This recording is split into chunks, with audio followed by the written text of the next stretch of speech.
સુરત શહેરના સત્તાધાર મામલે થયેલ ટિપ્પણી મુદ્દે ગુર્જર ક્ષત્રિય યુવા સંગઠનમાં ભારે રોષ ફેલાયો છે। ત્યારે ગુર્જર ક્ષત્રિય યુવા સંગઠન દ્વારા આ મુદ્દે વિરોધ કરવામાં આવ્યો છે।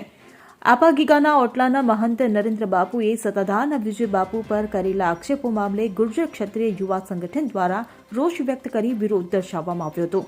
સોશિયલ મીડિયામાં ભજનનો એક વિડીયો વાયરલ કરવામાં આવ્યો હતો, જેમાં રાસ ગરબામાં વિજય બાપુ ગીતાબેનને ઇશારા કરતા હોવાના નરેન્દ્ર બાપુ દ્વારા આક્ષેપ કરવામાં આવ્યા છે। ત્યારે આક્ષેપને લઈને હવે ગુર્જર ક્ષત્રિય યુવા સંગઠન મેદાનમાં આવ્યું છે। તો સંગઠન દ્વારા નરેન્દ્ર બાપુએ જાહેર કરેલો વિડીયો 2 વર્ષ પહેલાનો હોવાની વાત જણાવાઈ છે। ત્યારે નરેન્દ્ર બાપુએ વિજય બાપુને લખેલા પત્ર મામલે પોલીસ મથકમાં અરજી કરવામાં આવી છે। તો હજુ સુધી એફઆઈઆર ન થતાં ગુર્જર ક્ષત્રિય યુવા સંગઠનમાં રોષ ફેલાયો છે। તો અગાઉ નીતિન ચાવડા અને વસંત ચાવડાનો ઓડિયો ક્લિપ પણ સામે આવ્યો હતો। ભાવેશ ઠાક, ગુર્જર ક્ષત્રિય યુવા સંગઠન પ્રમુખ। 6 મહિનાથી આ સત્તાધારનું પિક્ચર કોઈ અસામાજિક તત્વો ઉતારી રહ્યા છે। જે મિલન બારોટ છે, મિલન બારોટ સત્તાધારની અંદર જે ધંધો કરતો હતો ને એનો એક ઓડિયો વાયરલ થયો છે, ત્યાંથી આ વિવાદ ચાલુ થયો છે। તો જે મિલન બારોટ છે, જે ગઈકાલે નરેન્દ્ર સોલંકીએ સ્વીકાર્યું કે આની પાછળ હું છું, તો આ મિલન બારોટ જ્યાંથી વિવાદ ઉત્પન્ન થયો એને એક વર્ષ તો અહીંયા ઓટલે રહ્યો છે। તો મારી એક વિનંતી હતી કે જ્યારે અમે આવેદનપત્ર આપ્યું ત્યારે અમે સ્પષ્ટપણે ગુજરાતના મુખ્યમંત્રીને સુરતના કલેક્ટર મારફતે કીધું હતું કે ષડયંત્રકારોના પર્દાફાશ કરો, ષડયંત્રકારોને બહાર લાવો।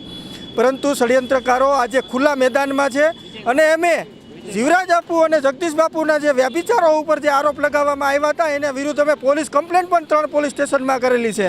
તો કેમ પોલીસવાળા એફઆઈઆર ફાડતા નથી? શું કામ? કે આ ભાજપનો નેતા છે। એટલે આપના માધ્યમથી કહું છું કે હું સત્તાધારની અંદર જે ચાલી રહેલા વિવાદની અંદર જો તમારી પાસે એવિડન્સ હોય તો તમે કેમ ચોળીને લાંબુ કરો છો? તમે કેમ પિક્ચર ઉતારો છો? એક જ ઝાટકે પૂરું કરો અને જાહેર કરો કે આ અમારી પાસે ડોક્યુમેન્ટ છે, આ અમારી પાસે પુરાવા છે। કેમ નથી કરતા? કારણ કે તમારી અંદર ક્યાંક ને ક્યાંક તમારી અંદર ડર છે કે અમારી પાસે પુરાવાઓ નથી।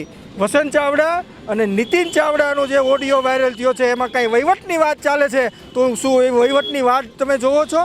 તો આની અંદર જે ષડયંત્રકારો છે એની પોલીસ કમ્પ્લેન્ટ અમે કરેલી છે, એની અંદર એફઆઈઆર કરવામાં આવે। અને જે વિડીયો વાયરલ થયો છે 2 વર્ષ પહેલાંનો છે અને 2 વર્ષ ત્યાં સોશિયલ મીડિયામાં જ છે, એની અંદર તોડી મરોડી અને મીડિયાને ગેરમાર્ગે દોરી અને પોતાની પબ્લિસિટી માટે એને વાયરલ કરવામાં આવ્યો છે। તો હું તમને આ મીડિયાના માધ્યમથી જણાવવા માગું છું કે સત્તાધારની અંદર ચાલી રહેલા ષડયંત્રકારોને જેલ હવાલે કરવામાં આવે। અને જગદીશ મહેતા જે છે, જગદીશ મહેતાના એક સ્ટેટમેન્ટની અંદર મેં એવું સાંભળેલું હતું મીડિયાના માધ્યમથી કે ત્યાં જે બંગલો છે એ બંગલો કોઈ સામત ગોગન નામના વ્યક્તિનું બોર્ડ મારેલું છે। તો હું તમારા માધ્યમથી તો એવું કહેવા માગું કે સામંતભાઈ, જો તમે સત્તાધારના અનન્ય સેવક છો તો મારી એવી વિનંતી છે કે જો આ બંગલાના હિસાબે વિવાદ ઊભો થયો હોય તો આ બંગલાને તોડી નાખવામાં આવે એવી મારી માંગણી છે। માંગ નહીં સ્વીકારાય તો સુરતથી ફરીવાર યુવાનો જાગશે અને આંદોલનના માર્ગે જવા મજબૂર નહીં કરીએ। આંદોલનના માર્ગે જવા મજબૂર ન કરો તો વધારે સારું છે। જો આનાથી કાંઈ પરિણામ નક્કર નહીં આવે, એફઆઈઆર નહીં ફાળવામાં આવી, આ વિવાદનો અંત આવવામાં નહીં આવ્યો અને જે ષડયંત્રકારો છે એ પુરાવા છે એના જે ટકોરા વગાડે છે એ પુરાવા જાહેર કરવામાં નહીં આવે તો સુરતની અંદરથી આંદોલન શરૂ થશે। વિજય માલવી, હાલમાં વિડીયો જે વાયરલ થઈ રહ્યો છે તે નવરાત્રિનો છે, મા અંબાના આરાધનાનો વિડીયો છે। 2 દિવસ પહેલાં નરેન્દ્ર સોલંકી દ્વારા તથા એમના મળતિયા દ્વારા વિડીયામાં છેડછાડ કરી અને વિડીયાને વાયરલ કરેલો છે, જેમાં અમારા લાગણી દુભાણી છે। તો સરકાર દ્વારા મારે એટલું જ કહેવાનું છે સરકારને મીડિયા માધ્યમથી કે આ લોકો છેલ્લા 6 મહિનાથી કોઈ આધાર પુરાવા વગર સત્તાધાર તથા સત્તાધારના સંતોને બદનામ કરી રહ્યા છે।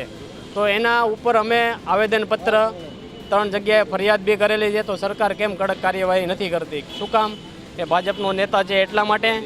તો સરકારને મારી નમ્ર વિનંતી છે કે આના ઉપર કડકમાં કડક કાર્યવાહી કરો, અર્થાત કાર્યવાહી કરવામાં નહીં આવે તો અમને આંદોલનકારી બનવા મજબૂર ના કરો, એવી મારી વિનંતી છે।